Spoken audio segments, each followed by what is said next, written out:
Hello student, कैसे हैं आप सभी लोग। उम्मीद है अच्छे होंगे। स्वागत है आप सभी का आपके अपने यूट्यूब चैनल में। जैसा कि आज आप देख रहे होंगे कि हमारा जो आज का जो टॉपिक है, आपका जो सेशन रहने वाला है वो सेशन रहेगा पैट एग्जाम को लेके। पैट एग्जाम आपका 15 और 16 अक्टूबर को होना है।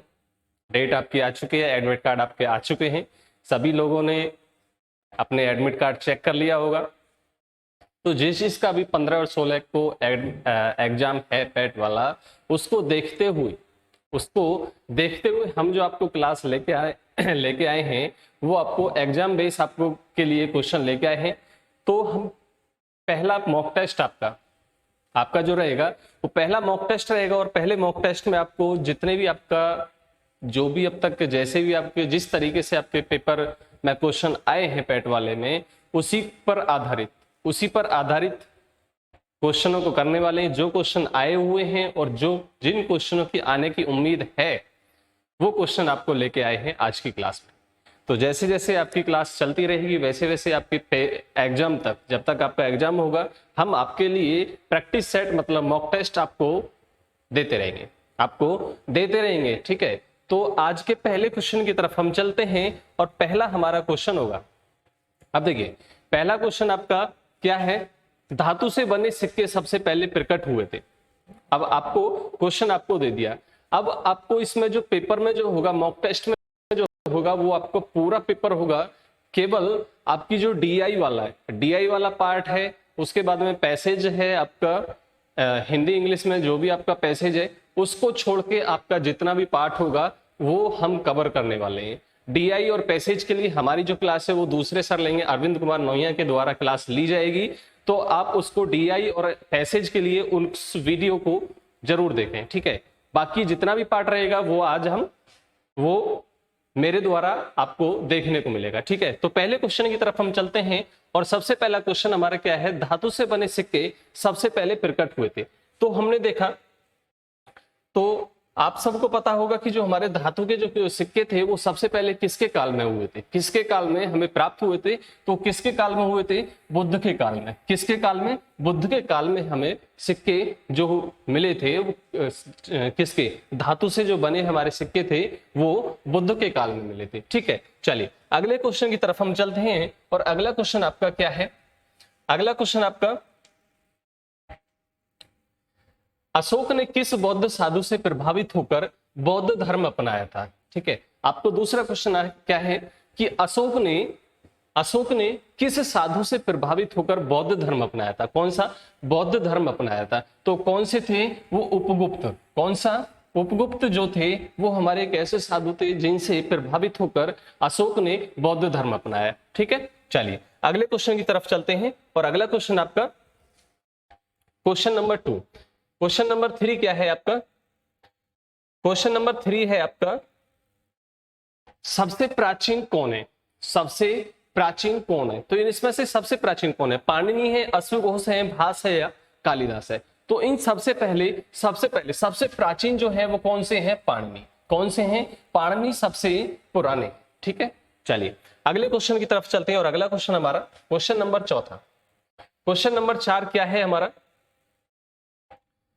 क्वेश्चन नंबर 4 है, निम्नलिखित में से कौन से गवर्नर जनरल ने भारत में अंग्रेजी को शिक्षा का माध्यम बनाने का निर्णय लिया था। अब आपको ये बताना है, तो कौन से हमारे गवर्नर जनरल थे, कौन से थे, लॉर्ड विलियम बेंटिंग। कौन से थे, लॉर्ड विलियम बेंटिंग। और कौन सा ऑप्शन आपका, ऑप्शन नंबर डी। और कब, कौन से ईयर में, 1835 ईयर में। कौन से में, 1835 ईयर में इन्होंने एक निर्णय लिया कि भारत में अंग्रेजी को शिक्षा का माध्यम बनाने के लिए इन्होंने एक निर्णय लिया था। ठीक है, तो कौन सा हमारा, ऑप्शन नंबर डी हमारा राइट आंसर हो जाएगा। और ईयर क्या हो जाएगा, ईयर अगर आपसे पूछ लिया जाए तो 1835 में वो लिया गया था। ठीक है, चलिए अगले क्वेश्चन की तरफ चलते हैं। और अगला क्वेश्चन हमारा क्वेश्चन नंबर 5। क्वेश्चन नंबर 5 है, भारत की स्वतंत्रता के समय तक विद्वान मद्रास प्रेसिडेंट को किसने स्थापित किया था, किसने स्थापित किया था, बताइए। ये क्या था, सर थॉमस मुनरो ने किया था। और कब किया था, ये किया था आपका 1684 में। कब किया था, सर थॉमस मुनरो ने 1684 में स्थापित किया था। ठीक है। क्वेश्चन नंबर 5 हमारा क्या है कि मद्रास प्रेसिडेंट किसने स्थापित किया था? कौन? सर थॉमस मुनरो 1684 ईस्वी में स्थापित किया था। ठीक है। चलिए अगले क्वेश्चन की तरफ चलते हैं और अगला क्वेश्चन आपका क्या है? कैलाश मानसरोवर की यात्रा पर जाने वाले तीर्थ यात्रियों को तिब्बत में प्रवेश करने के लिए किस दर्रे को पार करना पड़ता है? किसको पार करना पड़ता है? ये आपका कौन सा? नाथुला दर्रा। कौन सा आपका? नाथुला दर्रा। कौन सा है आपका? नाथुला दर्रा है। ऑप्शन नंबर कौन सा आपका? डी। कौन सा? Option number D. कहां पर आपका? सिक्किम के पास में। कहां आपका? सिक्किम के पास। सिक्किम से कितना 6 घंटे की दूरी। कितना? नाथुला जो है वो हमारा सिक्किम राज्य से 6 घंटे की दूरी पर है। ठीक है। चलिए अगले क्वेश्चन की तरफ चलते हैं और अगला क्वेश्चन आपका ताप विद्युत। क्या है आपका? ताप विद्युत पूछा है। ताप विद्युत परियोजना के संदर्भ में कौन सा जोड़ा सही है? कौन सा जोड़ा आपको बताना है कि कौन सा सही होगा। तो आपका जो राइट आंसर वो कौन सा है हमारा? कौन सा है हमारा? कवास। कवास क्या है? कवास गुजरात में स्थित है। कहां? कवास गुजरात में स्थित है। तलचर जो है आपका वो कहां? आपका उड़ीसा में। कहां आपका? उड़ीसा में स्थित है। ठीक है। उसके बाद में क्या? कोरबा। उसके बाद में क्या दिया आपका? कोरबा। कोरबा कहां आपका? छत्तीसगढ़ में। कोरबा कहां आपका? छत्तीसगढ़ में स्थित है। और आपका रामागुंडम जो है वो कहां स्थित है आपका? तेलंगाना में। कहां आपका? तेलंगाना में स्थित है।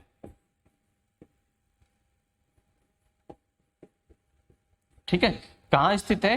तेलंगाना में स्थित है। ठीक है। राइट आंसर आपका इसमें से कौन सा? कवास गुजरात में स्थित है। बाकी आपके जो 3 दिए हैं वो आपको बता दी गई कि तलचर जो हमारा उड़ीसा में है, कोरबा कहां हमारा? छत्तीसगढ़ में, और रामागुंडम कहां हमारा? तेलंगाना में। ठीक है। चलिए अगले क्वेश्चन की तरफ चलते हैं और अगला क्वेश्चन हमारा क्वेश्चन नंबर 8 क्या है आपका? भारत में प्रायद्वीपीय नदी से संबंध सबसे ऊंचा निकास बेसिन कौन सा है? निकास बेसिन कौन सा है हमारा? कृष्णा का। कौन सा है हमारा? कृष्णा नदी का सबसे ऊंचा निकास बेसिन है। ठीक है। चलिए अगले क्वेश्चन की तरफ चलते हैं। क्वेश्चनों को थोड़ा सा जल्दी करेंगे, थोड़ा सा स्पीड में करेंगे आपको। ठीक है। चलिए अगला आपका आइसोबार रेखाएं किन स्थानों को आपस में जोड़ती हैं? किन स्थानों को आपस में जोड़ती हैं? तो किसको जोड़ती हैं? बराबर दबाव वाले। क्या? बराबर दाब वाले, दबाव नहीं दाब, बराबर दाब वाले स्थानों को क्या करती हैं? आपस में जोड़ती हैं। कौन सी? आइसोबार रेखाएं। आइसोबार रेखा जो होती हैं वो क्या करती हैं? जहां बराबर दाब वाले क्षेत्र होंगे या स्थान होंगे उनको क्या करेंगे? आपस में जोड़ेंगे। क्या करेंगे? आपस में जोड़ेंगे। ठीक है। चलिए अगले क्वेश्चन की तरफ चलते हैं। अगला क्वेश्चन क्या है आपका? अगला क्वेश्चन है आपका सवाना चारागाह कहां पाए जाते हैं? तो बताइए कहां पाए जाते हैं? आपके अफ्रीका में। कहां पाए जाते हैं? ये अफ्रीका में पाए जाते हैं। सवाना चारागाह जो होते हैं वो कहां पाए जाते हैं? आपके अफ्रीका में पाए जाते हैं। चलिए अगला क्वेश्चन आपका, अगला क्वेश्चन आपका हासमान प्रतिफल का नियम किस पर लागू होता है? किस पर होता है? हास का किस पर लागू होता है? औद्योगिक क्षेत्र पे होता है, कृषि क्षेत्र पे होता है, सेवा क्षेत्र में होता है, या सभी पे होता है? किस पे होता है? इन तीनों में होता है। किस पे होता है? तीनों में होता है। तो आपका राइट आंसर जो हो जाएगा वो क्या हो जाएगा? सभी हो जाएगा। अब ये देख लेना कि अगर मान के चलिए क्वेश्चन में आपको यहाँ तो क्या दिया है? सभी क्षेत्रों में, कृषि, औद्योगिक क्षेत्र में, कृषि में और सेवा क्षेत्र में। अगर ये 3 आपको आते हैं और चौथा ऑप्शन आपको मिलता है सभी में, तो आप सभी पे टिक करेंगे, वरना इनमें से कोई भी आपको कोई भी एक ऑप्शन दिया जाएगा उसमें से आपको क्या करना है? टिक करना है। ठीक है। क्या करना है? टिक करना है। चलिए अगले क्वेश्चन की तरफ चलते हैं और अगला क्वेश्चन हमारा क्या है? अगला क्वेश्चन है कि निम्नलिखित में से कौन सा कर जीएसटी द्वारा समाप्त कर दिया गया है? तो आप सभी को पता है कि सेवा कर जो होता है हमारा, सेवा कर जो है वो जीएसटी से समाप्त कर दिया गया है। क्या कर दिया है? जीएसटी से समाप्त कर दिया गया है। ठीक है। चलिए अगले क्वेश्चन की तरफ चलते हैं और अगला क्वेश्चन हमारा क्या है? क्वेश्चन नंबर 13 क्या है? क्वेश्चन न्यूनतम समर्थन मूल्य द्वारा घोषित किया जाता है। किसके द्वारा किया जाता है? वित्त मंत्रालय के द्वारा किया जाता है, कृषि मंत्रालय के द्वारा किया जाता है, आर्थिक मामलों की मंत्रिमंडलीय समिति के द्वारा किया जाता है, या चैम्बर ऑफ कॉमर्स के द्वारा किया जाता है? तो किसके द्वारा किया जाता है? ये किया जाता है आपका आर्थिक मामलों की मंत्रिमंडलीय समिति के द्वारा। किसके द्वारा? आर्थिक मामलों की मंत्रिमंडलीय समिति के द्वारा क्या किया जाता है? न्यूनतम समर्थन मूल्य। क्या किया जाता है? न्यूनतम समर्थन मूल्य किसके द्वारा? आर्थिक मामलों की मंत्रिमंडलीय समिति के द्वारा घोषित किया जाता है। ठीक है, चलिए अगले क्वेश्चन की तरफ चलते हैं। और अगला क्वेश्चन हमारा क्या है? क्वेश्चन नंबर 14 क्या है आपका? भारत में खाद्यान्न का भंडारण कौन बनाए रखता है? तो कौन बनाए रखता है बताइए? कौन बनाए रखता है? नेफेड बनाए रखता है, FICCI रखता है, कृषि मंत्रालय रखता है, या FCI रखता है? तो आपका कौन रखता है? FCI रखता है। क्या रखता है? FCI रखता है। क्या रखता है? FCI रखता है ये। ठीक है, फूड कॉर्पोरेशन इंडियन। क्या आपका? Food corporation of India. Full form अगर आपसे इसकी पूछ ली जाए तो क्या आपका फूड कॉर्पोरेशन ऑफ इंडिया। ठीक है, अगर आपको इसकी फुल फॉर्म पूछ ली जाए तो इसकी फुल फॉर्म क्या होगी आपकी? ये फूड कॉर्पोरेशन ऑफ इंडिया आपकी क्या होगी? फुल फॉर्म होगी FCI की। ठीक है, चलिए अगला क्वेश्चन की तरफ चलते हैं। अगले क्वेश्चन की तरफ चलते हैं और अगला क्वेश्चन आपका क्या है? क्वेश्चन क्या है आपका? क्वेश्चन है हमारा, भारत में दूसरी पंचवर्षीय योजना की अवधि क्या थी? दूसरी पंचवर्षीय योजना, तो आप सभी जानते हैं कि दूसरी पंचवर्षीय योजना कब से कब थी? 1956 से लेके 1961 तक। कब से? 1956 से लेके 1961 हमारी कौन सी दूसरी पंचवर्षीय योजना स्टार्ट हुई थी। चलिए अगले क्वेश्चन की तरफ चलते हैं और अगला क्वेश्चन हमारा क्वेश्चन नंबर 16 क्या आपका? क्वेश्चन नंबर 16 आपका क्या है? भारतीय संविधान की प्रस्तावना में निम्नलिखित में से किस अभिव्यक्ति का प्रयोग नहीं किया जा सकता? तो बताइए किसका नहीं किया जा सकता है? सर्वसत्ताधारी लोकतंत्रीय गणराज्य का नहीं किया जा सकता, या समाजवादी का नहीं किया जा सकता, धर्मनिरपेक्ष का नहीं किया जाता, या संघीय का नहीं किया जाता? तो आपका जो राइट आंसर होगा वो क्या होगा आपका? संघीय। क्या हो जाएगा आपका राइट आंसर जो होगा वो कौन सा होगा? ऑप्शन नंबर डी, संघीय का नहीं होगा। ठीक है, प्रयोग जो नहीं होगा वो किसका नहीं होगा? संघीय का नहीं होगा। चलिए अगले क्वेश्चन की तरफ चलते हैं और अगला क्वेश्चन हमारा क्या है? भारतीय संविधान का भाग 4 निम्नलिखित में से किससे संबंधित है?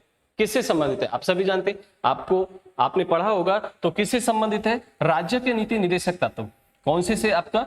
राज्य के नीति निदेशक तत्व से हमारा कौन सा? भाग 4 में। भाग 4 में क्या दिया गया है? राज्य के नीति निदेशक तत्व हमारे दिए गए संविधान में। ठीक है, चलिए अगले क्वेश्चन की तरफ चलते हैं और अगला क्वेश्चन हमारा क्या है कि भारत के उपराष्ट्रपति, क्या दिया है आपका? भारत के उपराष्ट्रपति के निर्वाचन के लिए निर्वाचक मंडल होता है। कौन कौन सा होता है? ऑप्शन आपको दिया हुआ है, लोकसभा, राज्यसभा तथा राज्य विधानसभाओं के निर्वाचित सदस्य, option number A. Option B आपका क्या कहता है कि लोकसभा तथा राज्यसभा के निर्वाचित सदस्य, संसद के दोनों सदनों के सदस्य, या केवल राज्यसभा के सदस्य? तो आपके कौन से होते हैं? उपराष्ट्रपति के लिए। ठीक है, उपराष्ट्रपति के निर्वाचन, जब उपराष्ट्रपति का निर्वाचन होता है तो उसके लिए कौन कौन वोट करता है? बात आपकी यहाँ की है कि निर्वाचन मंडल जो होता है वो कौन कौन करता है? तो करते हैं आपके संसद के दोनों सदनों के सदस्य। कौन करता है? आपके संसद के दोनों सदनों के सदस्य जो होंगे वो उपराष्ट्रपति के लिए क्या करेंगे? वोट करेंगे। ठीक है, चलिए अगले क्वेश्चन की तरफ चलते हैं और अगला क्वेश्चन आपका क्या है कि भारत का योजना आयोग किस वर्ष में स्थापित हुआ था? तो आपको बताना है कि किस वर्ष स्थापित हुआ था। तो आपका जो राइट आंसर है वो कौन सा है? 1950। कौन सा है आपका? 1950 में योजना आयोग की स्थापना हुई थी। अध्यक्ष कौन होता है? अध्यक्ष, अगर हम यहाँ बात करें अध्यक्ष की, तो अध्यक्ष कौन होता है हमारा? प्रधानमंत्री। कौन? प्रधानमंत्री इसके कौन होते हैं? अध्यक्ष होते हैं। लेकिन जो हमारी योजना आयोग है इसको बदलकर क्या कर दिया गया है? नीति आयोग। क्या कर दिया आपको? नीति आयोग कर दिया गया है। और कब किया था? 2014 में। कब किया? 2014 में योजना आयोग को बदलकर नीति आयोग कर दिया गया है। आप सभी को पता होगा कि क्या कर दिया है? नीति आयोग कर दिया है। तो अध्यक्ष आपको पता है कि अध्यक्ष भी पूछ सकता है, और क्या आपका किस वर्ष में नाम चेंज किया था और नया नाम इसका क्या है। तो एक ही क्वेश्चन में आपके कितने 4 क्वेश्चन, एक अध्यक्ष का एक नीति आयोग नाम चेंज कर दिया है और कौन से वर्ष में किया था। तो आपके किस में से 4 क्वेश्चन आपके इस वाले क्वेश्चन में से बनते हैं। ठीक है, चलिए अगले क्वेश्चन की तरफ चलते हैं और अगला क्वेश्चन हमारा क्वेश्चन नंबर 20 क्या है हमारा, भारतीय संसद की सबसे महत्वपूर्ण विशेषता सबसे तो कौन सी हमारी, यह भारत में संघ विधानमंडल है, इसमें राष्ट्रपति भी शामिल है, यह द्विसदनीय स्वरूप की है, या संसद का ऊपरी सदन कभी भंग नहीं हो सकता। ऊपरी संसद का ऊपरी सदन जो होगा वो कभी भी भंग नहीं किया जा सकता। महत्वपूर्ण विशेषता जो आपकी वो क्या है, भारतीय संसद की। बाकी और किसी हम संसद की बात नहीं करते, हम भारतीय संसद की बात करते हैं कि जो भारतीय संसद होती है, जो उसकी ऊपरी संसद जो होती है वो कभी भी भंग नहीं हो सकती। ठीक है, तो ऑप्शन डी आपका क्या हो जाएगा, राइट आंसर हो जाएगा। चलिए अगले क्वेश्चन की तरफ चलते हैं और अगला क्वेश्चन क्या है हमारा, अगला क्वेश्चन है पवन की गति को मापने वाला उपकरण क्या है। पवन की गति को मापने वाला उपकरण हमारा कौन सा है। तो कौन सा है हमारा, एनीमोमीटर। क्या है हमारा, एनीमोमीटर जो है वो हमारा पवन की गति को मापने वाला है। अब इसमें आपको क्या दिया है, अल्टीमीटर दिया है। अल्टीमीटर से क्या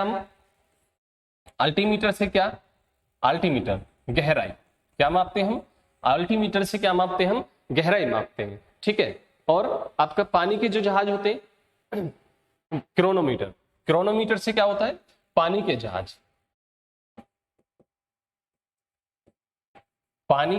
में सही समय का हमें बताता है। ठीक है, चलिए अगला क्वेश्चन की तरफ चलते हैं और अगला क्वेश्चन क्या है हमारा, क्वेश्चन है आपका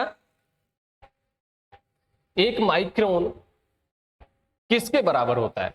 एक माइक्रोन किसके बराबर होता है, तो किसके बराबर होता है, 0.001 mm के।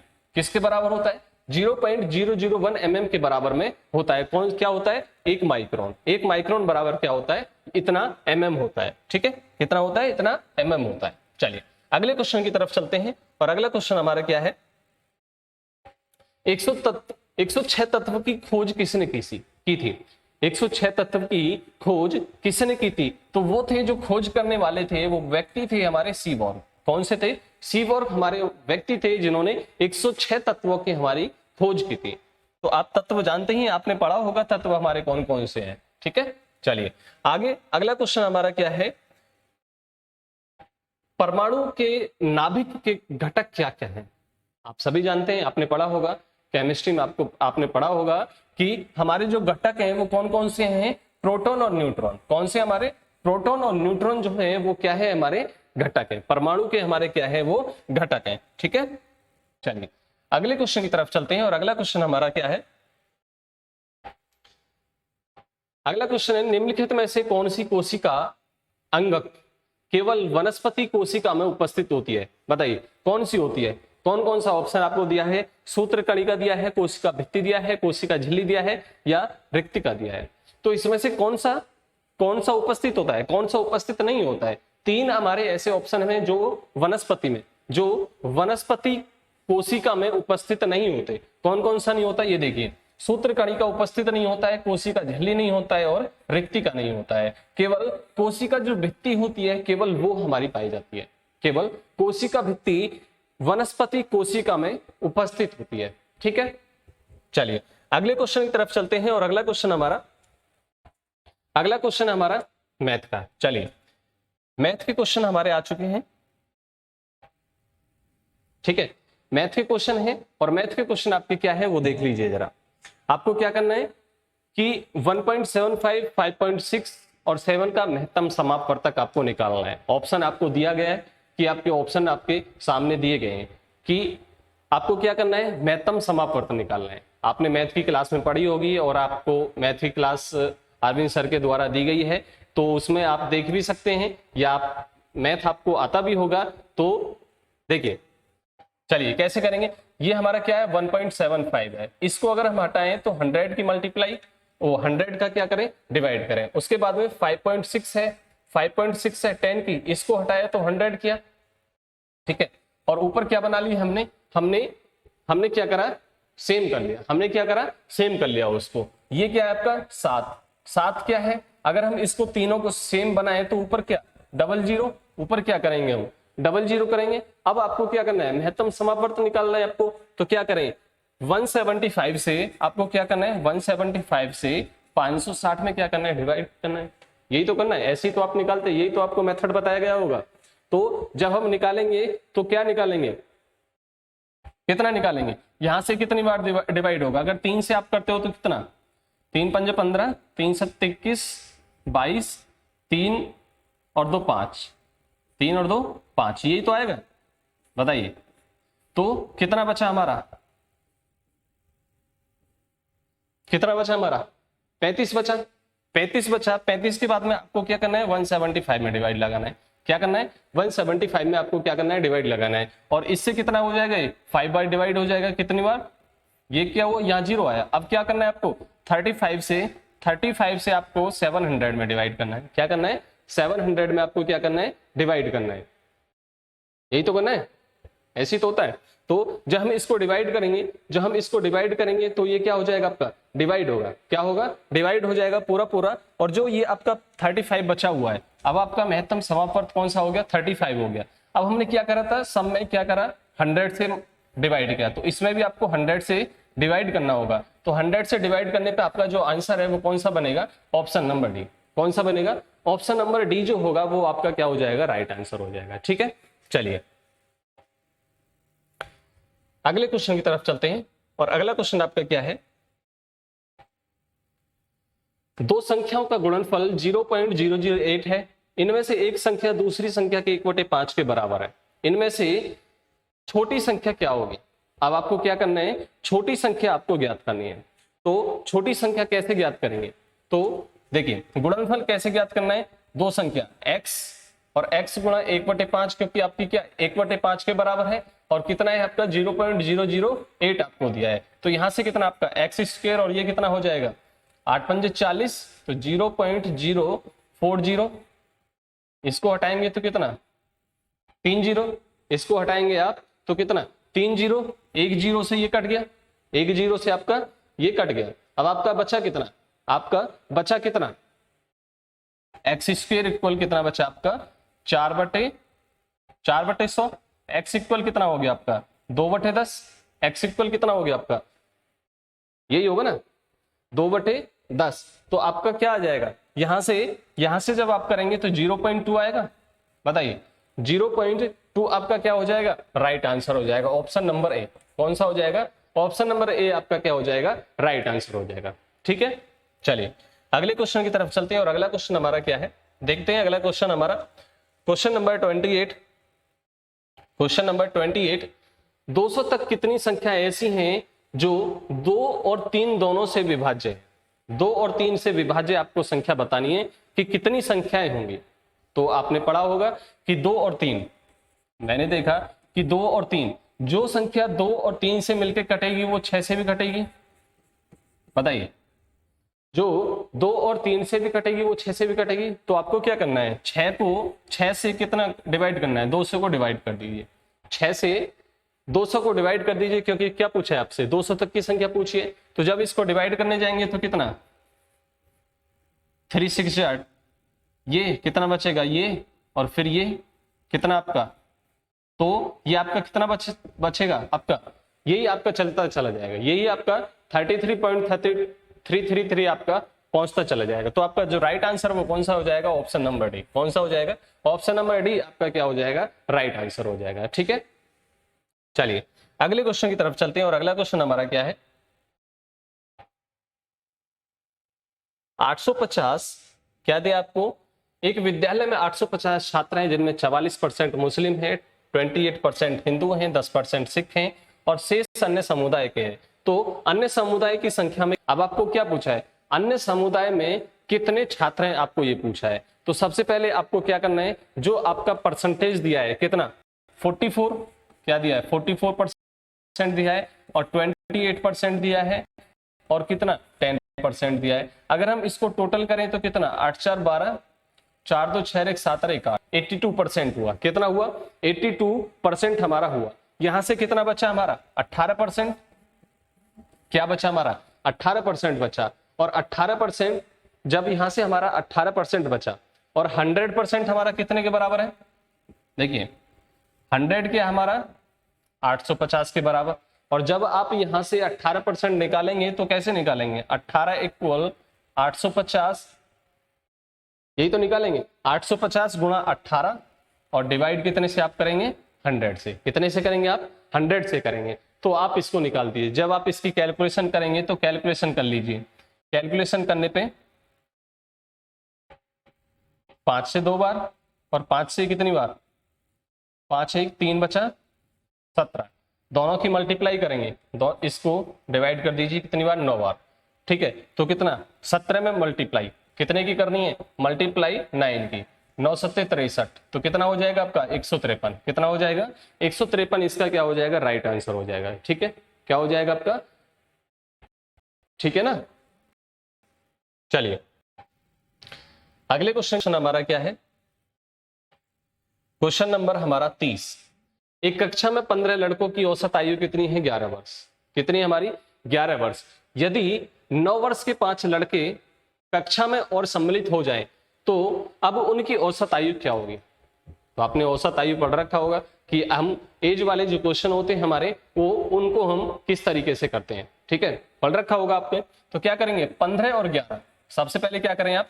15 गुणा 11। ठीक है, 15 लड़के 11 वर्ष, 11 क्या है? औसत आयु 11 है। तो कितना हो गया ये आपका? 165। यदि 9 वर्ष के 5 लड़के, 5 लड़के कितने? 9 वर्ष के, कितना? 9 पंजे 45। ठीक है, कितना हमारा?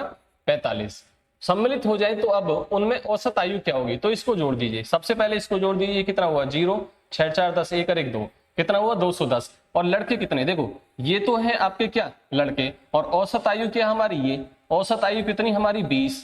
20 इक्वल किसके हो गया? इतने के। जब इसको डिवाइड करेंगे 20 से डिवाइड कर दीजिए, तो कितना आ जाएगा आपका? कितना आ जाएगा? 10.5। क्या आ जाएगा? 10.5। मतलब ऑप्शन नंबर सी। कौन सा आपका? ऑप्शन नंबर सी जो होगा आपका क्या हो जाएगा? राइट आंसर हो जाएगा। कि जो अब उसकी औसत आयु क्या होगी? अब जो औसत आयु होगी वो कौन सी होगी हमारी? 10.5 वर्ष। कितनी होगी? 10.5 वर्ष आपकी औसत आयु होगी। ठीक है, चलिए अगले क्वेश्चन की तरफ चलते हैं। अगला क्वेश्चन हमारा क्या है? संधि। क्या है हमारी? निश्चल का सही संधि विच्छेद क्या होगा? तो कौन सा होगा? आपने पढ़ा होगा। ये होगा क्या? इसमें आपका मात्रा किधर की है? इधर की। और इधर इसमें किसकी है? निश्चल होगा। निश्चल ये वाला होगा। कौन सा होगा आपका? आपने पढ़ा होगा कि संधि विच्छेद जो है वो आपका निश्चल का क्या होता है? निहि प्लस चल। क्या होता है आपका? निहि प्लस चल आपका क्या हो जाएगा? संधि विच्छेद हो जाएगा। ठीक है, चलिए अगले क्वेश्चन की तरफ चलते हैं। स्तन्य का पर्यायवाची। स्तन्य का क्या आपको करना है? पर्यायवाची होता है स्तन्य का। देखिए स्तन्य आपका जो वर्ड आपको जो दिया गया है वो किससे रिलेटेड दिया गया है? किससे? दूध से रिलेटेड दिया गया है। ठीक है, तो इसका जो पर्यायवाची होगा वो क्या हो जाएगा?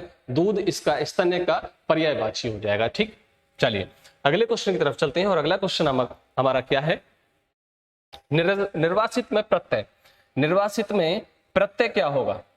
तो आप सभी जानते हैं कि प्रत्यय जो होता है, प्रत्यय कहां लगाया जाता है? वो क्या लगाया जाता है? लास्ट में, अक्षर के लास्ट में होता है। तो इसमें से क्या है? निर्वास, निर्वासित क्या हो जाएगा? इत आपका जो होगा वो क्या हो जाएगा?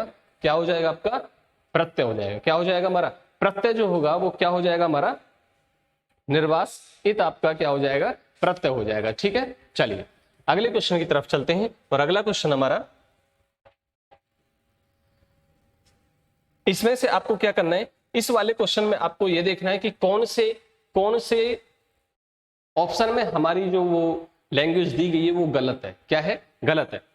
एक वर्ष से मैं जिस पुस्तक की रचना में संलग्न था, आज उसे छपे आकार में देखकर मेरी प्रसन्नता का ठिकाना नहीं है, कोई त्रुटि नहीं है। अब आपको ये देखना है कि कौन से ऑप्शन में एक वर्ष से मैं जिस पुस्तक की रचना में संलग्न था,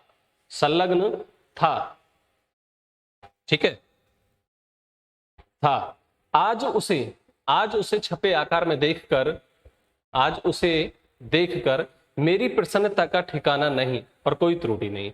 तो ये जो आकार जो आपका दिया हुआ है, ये जो आकार आपको दिया गया है, ये आपका गलत दिया गया है। ये आपका क्या दिया गया है? गलत दिया गया है। तो आपका जो ऑप्शन सही होगा वो कौन सा होगा? ये वाला सही ही होगा। क्या होगा? ये सही होगा। बाकी किसी में भी त्रुटि नहीं है, केवल इस वाले में हमारी क्या है? त्रुटि है। ठीक है, तो ऑप्शन नंबर बी आपका क्या हो जाएगा? Right answer. कौन सा? बी ऑप्शन आपका राइट आंसर हो जाएगा। चलिए, सुहाग के नूपुर के रचयिता कौन है? बताइए, सुहाग के नूपुर के रचयिता कौन है? बताइए जल्दी से, कौन है? अमृतलाल नागर। कौन है? अमृतलाल नागर हमारे किसके? सुहाग के नूपुर के रचयिता है। क्या है? रचयिता है। ठीक है, चलिए अगले क्वेश्चन की तरफ चलते हैं। और अगला क्वेश्चन आपको दिया है किससे? अगला क्वेश्चन है आपका राष्ट्रीय अपराध रिकॉर्ड ब्यूरो, एनसीआरबी। क्या आपकी? एनसीआरबी राष्ट्रीय अपराध रिकॉर्ड ब्यूरो की रिपोर्ट के अनुसार 2021 में किस शहर को भारत का सबसे सुरक्षित शहर घोषित किया गया है? बताइए, आपका शहर जो है वो बिल्कुल सुरक्षित है। किसमें? राष्ट्रीय अपराध रिकॉर्ड ब्यूरो, जिसमें कोई भी अपराध नहीं होता है, अपराध ना के बराबर होता है। तो आपका जो वो शहर है वो कौन सा शहर है? कोलकाता। कौन सा आपका? कोलकाता। क्या है हमारा? सुरक्षित शहर जो घोषित किया गया है वो कौन सा किया गया है? कोलकाता हमारा घोषित किया गया है। ठीक है, चलिए अगले क्वेश्चन की तरफ चलते हैं। और अगला क्वेश्चन हमारा क्या है? भारत सरकार किस लोक नृत्य को यूनेस्को की अमूर्त सांस्कृतिक विरासत सूची में शामिल करने के लिए नामित किया गया है? किसको नामित किया गया है? किसको नामित किया गया है? तो जो नामित किया गया है वो किसको किया गया है? गरबा को। किसको किया गया है? गरबा को किया गया है। और गरबा कौन से राज्य का? गरबा जो है आपका गुजरात का। गरबा जो है आपका गुजरात का लोक नृत्य गीत है। ठीक है, लोक नृत्य गीत आपसे पूछ लिया जाता है। लोक नृत्य गीत लगभग एक क्वेश्चन तो आपका मिल ही जाता है। तो यहां से क्या है हमारा? गरबा जो है गुजरात का लोक नृत्य गीत भी है। ठीक है, चलिए अगले क्वेश्चन की तरफ चलते हैं। और अगला क्वेश्चन हमारा क्या है? भारत की पहली हाइड्रोजन फ्यूल सेल बस का अनावरण किस शहर में किया गया है? अब देखिए, हाइड्रोजन फ्यूल सेल बस जो आपकी वो किससे चलने वाली है? हाइड्रोजन फ्यूल से चलने वाली है। तो सबसे पहले कौन से शहर में इसका अनावरण किया गया है? तो आपका पुणे में किया गया है। कौन से में किया गया है? पुणे में आपका उसका क्या गया है? अनावरण किया गया है। ठीक है, चलिए अगले क्वेश्चन की तरफ चलते हैं। और अगला क्वेश्चन आपका क्या है? चंडीगढ़ अंतरराष्ट्रीय हवाई अड्डा का नाम बदलकर किसके नाम पर रखा जाएगा? किसके नाम पर रखा जाएगा? तो वो है आपके शहीद भगत सिंह। कौन है आपके? शहीद भगत सिंह। किसके नाम को? चंडीगढ़ अंतरराष्ट्रीय हवाई अड्डे का नाम बदलकर क्या कर दिया गया है? शहीद भगत सिंह नाम कर दिया गया हवाई अड्डे का। ठीक है, चलिए अगले क्वेश्चन की तरफ चलते हैं। और अगला क्वेश्चन हमारा क्या है? क्वेश्चन है हमारा टाइम आउट 2022 इंडेक्स के अनुसार किस देश की राजधानी एडनबर्ग दुनिया का सर्वश्रेष्ठ शहर है? बताइए, एडनबर्ग आपको क्या बताना है आपको कि एडनबर्ग जो है वो कौन से देश का शहर है? तो कौन से देश का शहर है हमारा? स्कॉटलैंड का। किसका है हमारा? स्कॉटलैंड शहर, स्कॉटलैंड देश का शहर है कौन सा? एडनबर्ग। क्या है? एडनबर्ग। और किसमें क्या है? टाइम आउट 2022 इंडेक्स के अनुसार किस देश की राजधानी एडनबर्ग का सर्वश्रेष्ठ शहर कहा गया है? ठीक है, ये देख लेना जरूर, क्योंकि आपके अंतरराष्ट्रीय उस पर भी आपके क्वेश्चन मिलते रहते हैं। चलिए अगला क्वेश्चन आपका क्या है? भारत के अर्जुन बाबूता ने अंतरराष्ट्रीय निशानेबाजी खेल महासंघ ISSF विश्व कप चरण में कौन सा पदक जीता है? कौन है हमारे? अर्जुन बाबूता। कौन से?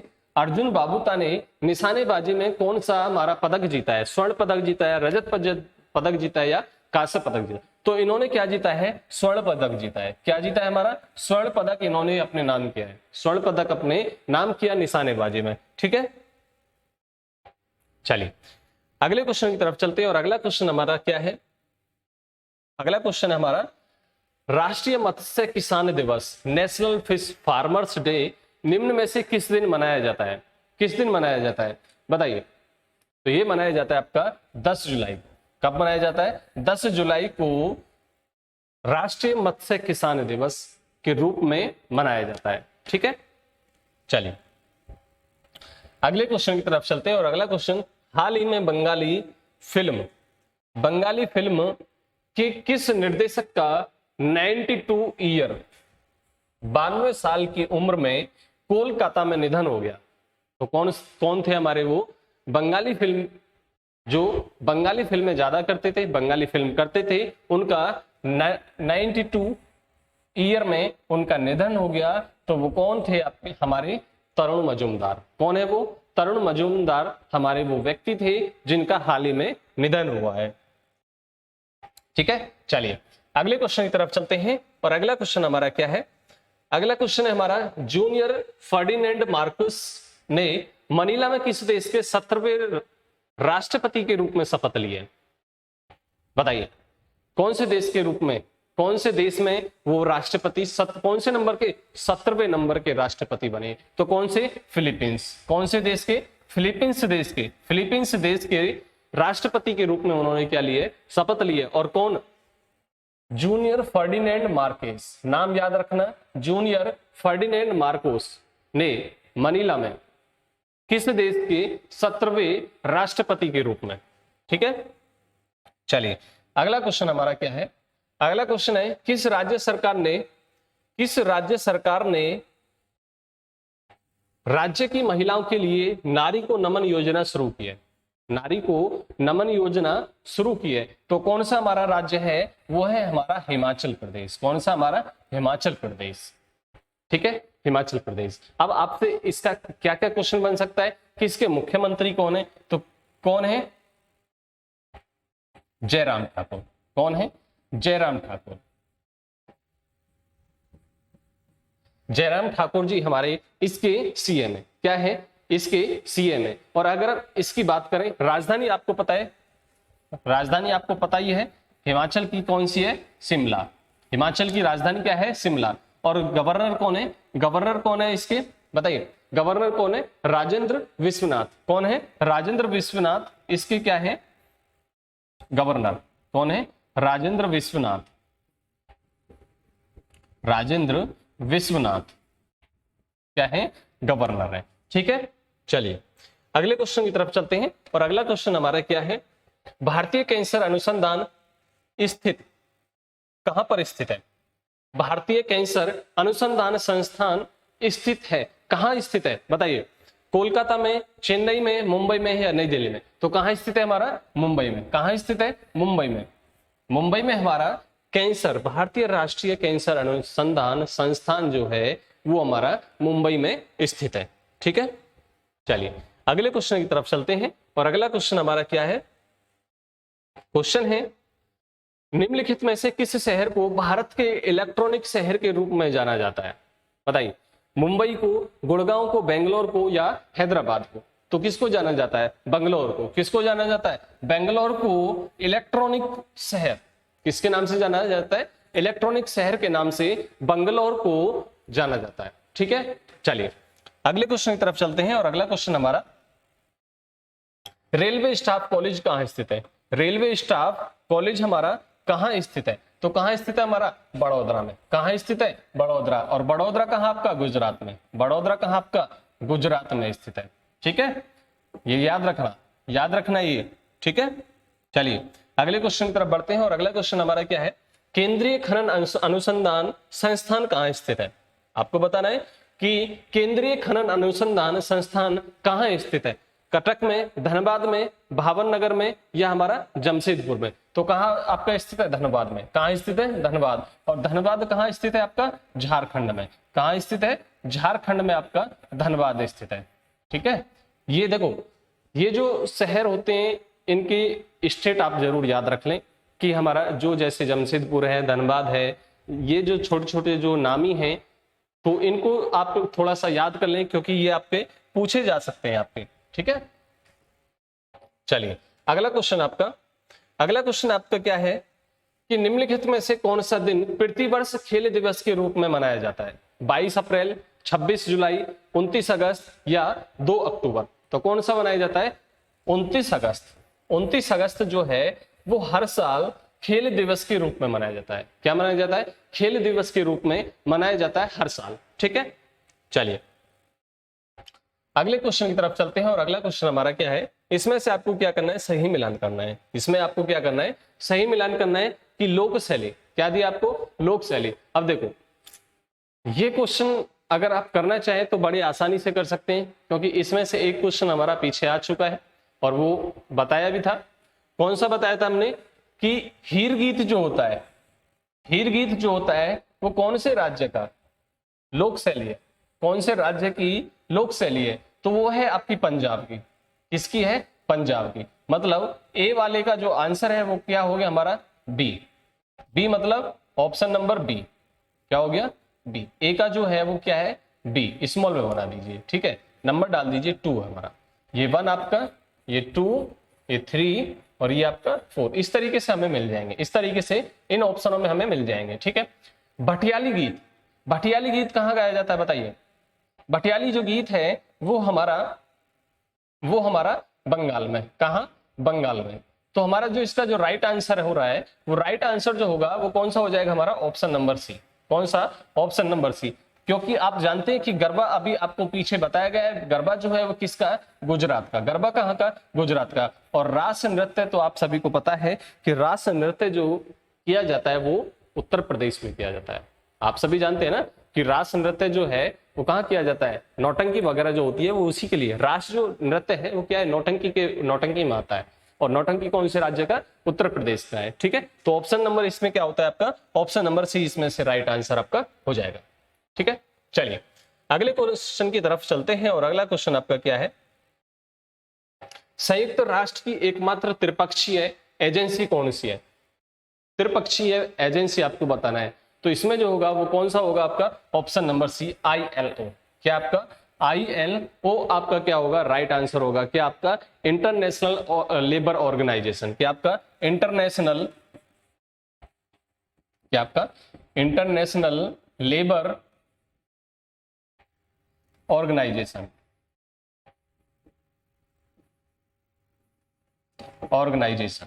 ठीक है, अंतरराष्ट्रीय श्रम संगठन। क्या आपका? श्रम संगठन, ये आपका होगा। ILO को फुल फॉर्म भी आपसे पूछ सकता है। ठीक है, पूछ सकता है ना। चलिए अब अगले क्वेश्चन की बात करते हैं। और अगला क्वेश्चन हमारा क्या है कि निम्नलिखित में से कौन सा देश सार्क का सदस्य नहीं है? सार्क का सदस्य नहीं है। तो इसमें से कौन सा? भूटान, पाकिस्तान या भारत या सऊदी अरब? तो कौन सा? सऊदी अरब जो है इसका सदस्य नहीं है। इसका सदस्य नहीं है। अब हम बात करें इसमें तो सार्क में जो सदस्य हैं वो कितने हैं हमारे? कितने देश हमारे? देश कितने? 8 देश। कितने हैं? 8 देश हैं। ठीक है, कौन कौन से हैं वो देखिए जरा। सबसे पहले कौन सा? अफगानिस्तान। और अफगानिस्तान का क्या कर दिया? नाम चेंज हो गया है। ठीक है, उसको किस पे? तालिबान का। उस पर क्या है आपका? तालिबान का जो है अब आपका दबदबा। ठीक है, चलिए उसके बाद में आपका बांग्लादेश, भूटान, बांग्लादेश, फिर उसके बाद में भूटान, नेपाल, भारत, पाकिस्तान। कितने हो गए? 1 2 3 4 5 6। और कौन सा बचा? और कौन सा बचा बताइए? मालदीव और श्रीलंका। कौन कौन सा बचा आपका? मालदीव और श्रीलंका। ठीक है, ये आपके 8 देश हो गए। ठीक है, अगर इससे पूछा जाए कि मुख्यालय कहाँ स्थित है? मुख्यालय कहाँ है इसका? काठमांडू में। मुख्यालय काठमांडू। कहां पर? काठमांडू में क्या है इसका? मुख्यालय। स्थापना हुई थी इसकी। स्थापना देखिए, इधर देखिए, स्थापना 8 दिसंबर 1985 में। 8 दिसंबर 1985 में स्थापना हुई। उसके बाद में एक चीज और आप इसमें से देख सकते हैं क्या, एसाला रुवान क्या है, इसके अध्यक्ष हैं। एसाना रुवाल क्या है, इसके अध्यक्ष, फिलहाल में अध्यक्ष हैं किसके सार्क के जो अध्यक्ष हैं इस समय वो कौन है, रूसाना रुवान इसके क्या है, अध्यक्ष हैं। ठीक है, तो इसमें से आपके काफी क्वेश्चन हमारे मिल सकते हैं, सार्क में से हमें काफी क्वेश्चन मिलने को मिल सकते हैं। ठीक है, चलिए अगले क्वेश्चन की तरफ चलते हैं। और अगला क्वेश्चन हमारा क्या है, रघुवंश महाकाव्य के रचनाकार कौन है? तो कौन है बताइए, बहुभूति है, कालिदास है, ताराशंकर है या हमारे शूद्रक है? तो इसके जो रचनाकार है वो कौन है, हमारे कालिदास। कौन है, कालिदास इसके रचनाकार है। ऑप्शन नंबर बी आपका क्या हो जाएगा, राइट आंसर हो जाएगा। ठीक है, चलिए अगले क्वेश्चन की तरफ चलते हैं। हुमायूं का लेखक कौन था? हुमायूं नामा का लेखक कौन था? तो कौन था, गुलबदन बेगम। कौन, गुलबदन बेगम ने हुमायूं नामा की रचना करी थी। किसकी करी थी, गुलबदन बेगम ने किसकी करी थी, हुमायूं नामा की क्या करी थी, रचना करी थी। ठीक है, अगले क्वेश्चन की तरफ चलते हैं। और अगला क्वेश्चन हमारा 56 क्या आपका, यदि कल मंगलवार था तो आज से 10वां दिन सप्ताह का कौन सा दिन होगा? तो रीजनिंग का क्वेश्चन आपका। तो क्या सबसे पहले आपको क्या करना है कि कल मंगलवार था, तो आज क्या है आपका, आज क्या है, बुधवार। आज क्या हो गया, बुधवार। सबसे पहले आपको क्या करना होता है, इनमें आज का दिन देखना होता है। क्या देखना होता है, आज का दिन होता है। ये आपका क्या हो गया, आज वाला दिन हो गया। ठीक है, क्योंकि यहां दिया गया है कि कल मंगलवार था, तो आज से 10वां दिन मतलब 10 दिन। तो इसको पहले क्या कर ले आप, 7 से डिवाइड कर लीजिए। 7 से डिवाइड कर लीजिए, यही तो करते हैं आप, 7 से डिवाइड करते हैं। तो क्या करेंगे, कितना बचा आपका, 3।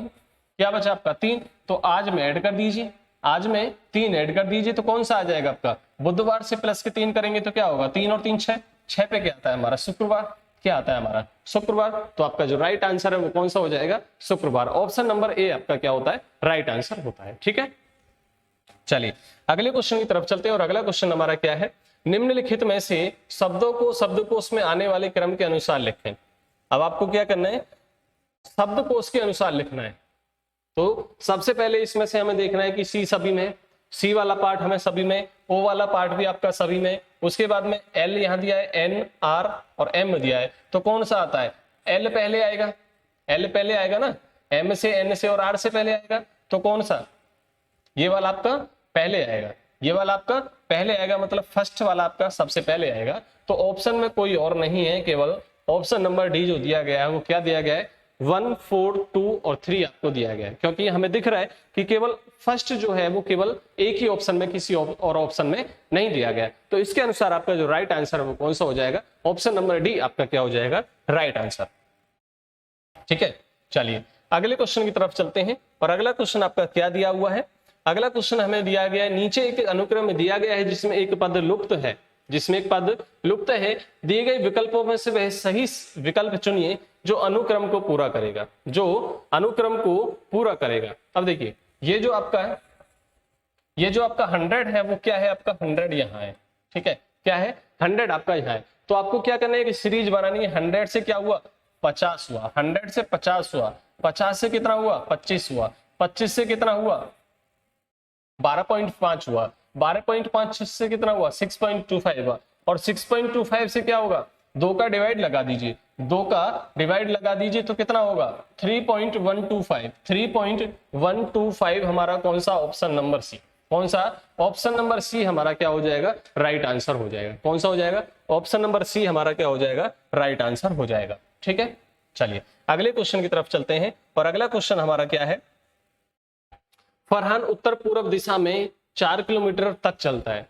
ठीक है, उत्तर पूर्व में। सबसे पहले मैंने एक पॉइंट माना ये, और यहां से एक पॉइंट ये माना, और यहां से एक मैंने दिशा दी। ठीक है, ये वाली हमने दिशा ली। कौन से में चलाना है उसको, उत्तर पूर्व में चलाना है। कितना चलाना है, 4 किलोमीटर चलाना है। 4 किलोमीटर चलाना है, वो इस वाले स्थान पर पहुंचा, ठीक है, इस वाले स्थान तक। उसके बाद और फिर दक्षिण पूर्व में, अब यहां से आपको क्या करना है, दक्षिण पूर्व आपको देखना है, तो सबसे पहले आपको ये ड्रॉ करना होगा। सबसे पहले आपको ये वाला पॉइंट आप दर्शा लीजिए, क्योंकि इससे आपको क्या होगा, आसानी होगी, इससे आपको आसानी होगी। ये यहाँ तक आपका पूरा कंप्लीट है। कहाँ, दक्षिण पूर्व में। यहां से दक्षिण पूर्व कौन सा होगा, ये वाला पार्ट होगा, ये वाला पार्ट होगा। और कितना चल रहा है, 3 किलोमीटर चल रहा है। कितना चल रहा है, 3 किलोमीटर चल रहा है। बाकी को सबको इरेज कर दीजिए, जो आपका पार्ट बचा हुआ है उसको ले लीजिए, उसको ले लीजिए। कितना, ये 4 किलोमीटर है और ये 3 किलोमीटर है। तो आपको क्या करना है, ये वाला पार्ट आपको निकालें। ये वाली जो दूरी है, क्या पूछा है ना, अब वह अपने मूल स्थान से कितनी दूरी पर है। तो जब उससे पूछा है कि मूल दूरी, क्या पूछा है, मूल स्थान से कितनी दूरी पर है, तो आपने पढ़ा होगा कि यार एक ट्रिपलेट होता है 3, 4 और 5 का। क्या होता है हमारा, 3, 4, 5 का। अगर आपने पढ़ा होगा तो आपने यहां से आसानी से, बिना आप इसको सॉल्व करे भी आप निकाल सकते हो, लेकिन आप सॉल्व कर लीजिए। क्या आपका ए, बी और सी, ये तो ज्ञात करते हैं। जब आप इसका निकालेंगे, क्या ए सी स्क्वायर इक्वल क्या होता है आपका, A B square plus B C square, यही तो होता है। जब ए सी का आप यहां से निकालेंगे, ए सी इक्वल आप निकालेंगे, ए बी कितना आपका 4 और 4 का स्क्वायर कितना 16 प्लस 3 का कितना 9, अंडर रूट चढ़ा दीजिए, क्योंकि इससे यहाँ क्या हो गया, तो कितना हुआ, अंडर रूट में 25 हुआ, और 25 किसका होता है, 5 का। तो यहां से जो आपका आंसर है वो कौन सा हो गया, ऑप्शन नंबर डी आपका क्या हो जाएगा, राइट आंसर हो जाएगा। कौन सा हो जाएगा, ऑप्शन नंबर डी आपका क्या हो जाएगा, राइट आंसर हो जाएगा। ठीक है, चलिए अगले क्वेश्चन की तरफ बढ़ते हैं। और अगला क्वेश्चन हमारा क्या है, अगला क्वेश्चन आपको दिया है,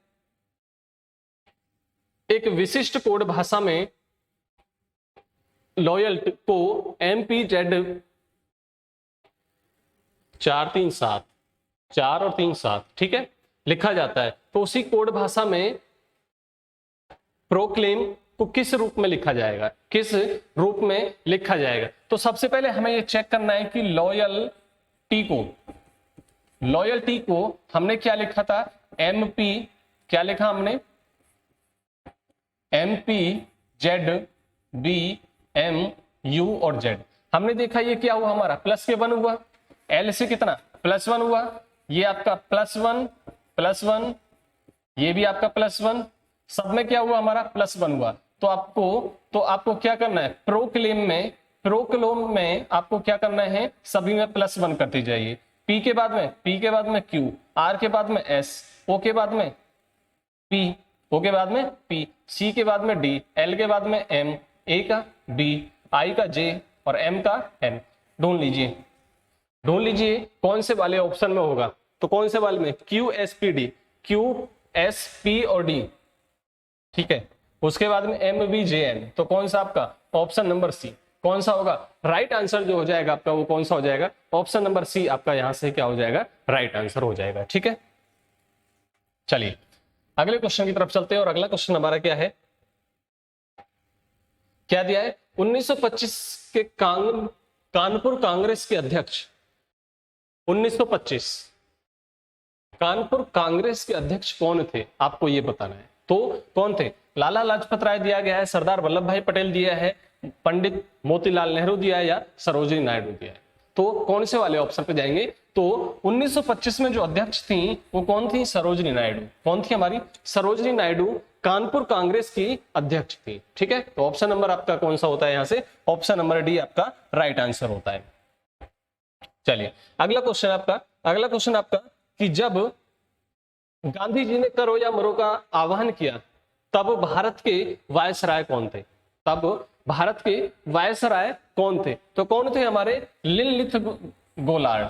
कौन थे हमारे, लिनलिथ गोलार्ड हमारे उस समय भारत के कौन थे, वायसराय थे, भारत के वायसराय थे। ठीक है, चलिए अगले क्वेश्चन की तरफ चलते हैं। और अगला क्वेश्चन हमारा क्या है कि सन 1916 के प्रसिद्ध लखनऊ समझौता पर के बीच हस्ताक्षर किए गए थे। कौन कौन व्यक्ति थे जिनके बीच में हस्ताक्षर किए गए थे, बताइए कौन कौन व्यक्ति थे ऐसे कि जिनके बीच में हस्ताक्षर किए गए। तो किसके, बाल गंगाधर तिलक और मोहम्मद अली जिन्ना। ठीक है, किसके, बाल गंगाधर तिलक और मोहम्मद अली जिन्ना के बीच में हस्ताक्षर किए गए। ऑप्शन नंबर बी आपका क्या होता है, राइट आंसर होता है। ऑप्शन नंबर बी आपका क्या होता है, राइट आंसर होता है। और अगला क्वेश्चन आपका क्या है कि फॉरवर्ड ब्लॉक की स्थापना किसने की थी? फॉरवर्ड ब्लॉक की स्थापना किसने की थी? तो किसने की थी? सुभाष चंद्र बोस। किसने की थी? सुभाष चंद्र बोस जी ने इसकी स्थापना की थी। किसकी? फॉरवर्ड ब्लॉक की स्थापना की थी। ठीक है, चलिए अगले क्वेश्चन की तरफ चलते हैं। और अगला क्वेश्चन आपका क्या है? अगला क्वेश्चन है सर्वेंट ऑफ इंडिया सोसाइटी की स्थापना का श्रेय किसे दिया गया था? किसे दिया गया था? तो किसको दिया गया था? गोपाल कृष्ण गोखले, लाला लाजपत राय, सीआर दास, राजा राम मोहन राय। तो किसको दिया गया था? गोपाल कृष्ण गोखले। गोपाल कृष्ण गोखले जी को किसका दिया गया था? सर्वेंट ऑफ इंडिया सोसाइटी का स्थापना का श्रेय दिया गया था। किसको? गोपाल कृष्ण गोखले जी को। ठीक है, चलिए आपके 65 क्वेश्चन आपके कंप्लीट हो चुके हैं। 65 क्वेश्चन आपके क्या हो चुके हैं? कंप्लीट हो चुके हैं। ठीक है, बाकी आपकी जो 35 क्वेश्चन है, हमने कितने कराए आपको? 65 क्वेश्चन आपको कराए पैट एग्जाम से लेके। उसके बाद में 35 आपके जो क्वेश्चन आपको बचते हैं, 35 क्वेश्चन जो आपके बचते हैं, वो उसकी जो आपकी क्लास है, इसमें आपका क्या क्या बचता है? आपका डीआई बचेगा आपका, ठीक है, इंग्लिश का पार्ट बचेगा आपका, और हिंदी का पार्ट बचेगा।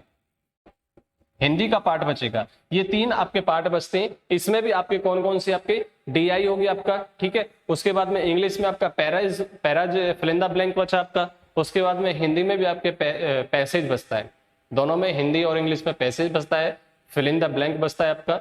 और आपका जो भी वो होगा एंटोनिम सिनोनिम्स जो भी आता है वो आपका इसमें कराया जाएगा। इसमें कराया जाएगा। और किसके द्वारा कराया जाएगा? अरविंद कुमार नोहिया। ठीक है, अरविंद कुमार नोहिया सर के द्वारा आपको ये क्लास दी जाएगी। ठीक है, तो क्लास को लेना ना भूलें, क्लास को जरूर करें। ठीक है, चलिए बाकी नेक्स्ट क्लास में आप जुड़ते रहिए। आपको हम 10 मॉक टेस्ट आपको जरूर कराएंगे। और 10 मॉक टेस्ट में से आपको ज्यादा से ज्यादा क्वेश्चन मिलने की संभावना होगी। ठीक है, जरूर आपको क्वेश्चन मिलेंगे ऐसे। ठीक है, तो आज के लिए धन्यवाद। चलिए आज आपसे विदा लेते हैं, मिलते हैं कल की क्लास में। ठीक है, धन्यवाद सभी का।